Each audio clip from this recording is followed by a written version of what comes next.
Resident Evil, also known as Biohazard, released March 22nd, 1996, and was developed by Capcom. I remember getting this game when I was 6 years old.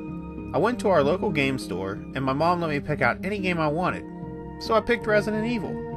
And it came with a strategy guide. Yeah, that's right. I was 6, and my mom bought me Resident Evil. But that's okay, because she's awesome like that, and I think I turned out okay. I could never beat the game though at 6 years old. Using the book, I got pretty far, and I just knew what I was playing was special. If the start screen doesn't get you pumped, I don't know what will. Selecting the new game option and hearing the voice say, "Resident Evil." It's just epic. I don't know. Maybe you have to be a horror fan, whether it be movies or games. I know personally for me, survival horror is my favorite.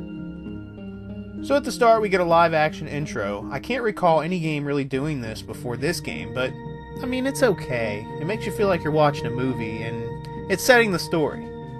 The biggest part of the game takes place inside the mansion, and it's where the first cutscene of the actual game takes place. Depending on what character you choose, you will see a slightly different first cutscene. I'm not here to spoil a whole lot, but come on. It's been over 20 years, shame on you if you haven't experienced this. But come on, are you really gonna trust a guy who wears sunglasses indoors at night? It's just a red flag. So let's get it out of the way. The voice acting is horrendous. The lines feel like they're being delivered hard, and by that, I mean these voice actors are delivering their lines in dramatic fashion. For example, something as simple as saying, "Hey, don't open that door," turned into, "Where's Chris?" "Stop it! Don't open that door!" It's just not good. What's funny is a famous line in the game is when Jill is almost crushed, but Barry comes to the rescue. He says that she's almost a Jill sandwich. It's too close. You were almost a Jill sandwich. You're right. Who comes up with that? In Capcom's game Dead Rising, this is a restaurant within the mall named Jill Sandwiches, and it's hilarious.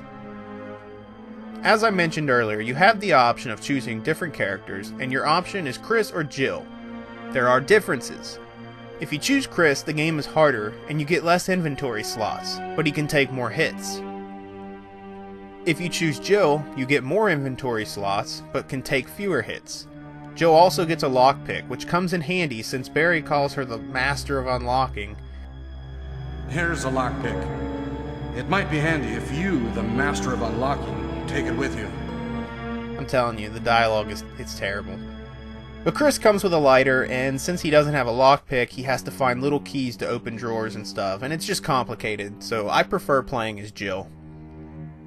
The game takes some critical shots because of its camera angles and controls, but I think it adds to the survival horrorness. Yes, I just made up my own word, horrorness. And also, having limited saves gets the game criticism. But I love the door animations. It's super eerie and suspenseful, wondering what's on the other side of the door.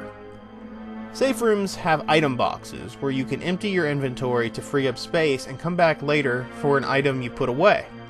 Which leads me to, the Japanese developers made games harder for Americans due to renting games at rental stores.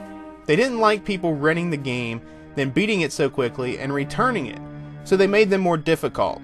So they removed things from the game like auto-aim, they eliminated some ink ribbons, which are what you use to save your game.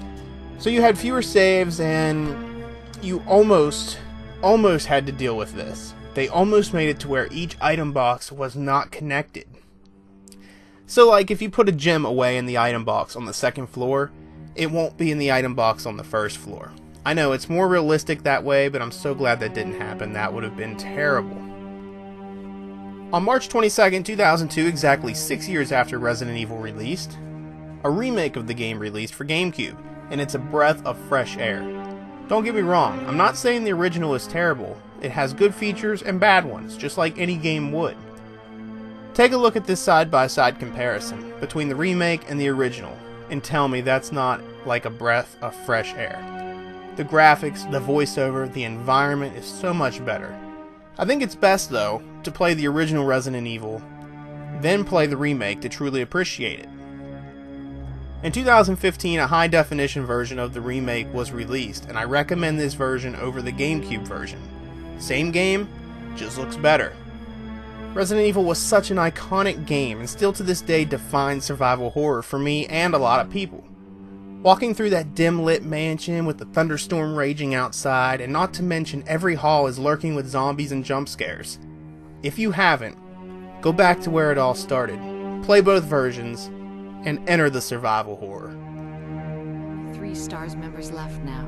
Captain Wesker, Barry, and myself. We don't know where Chris is.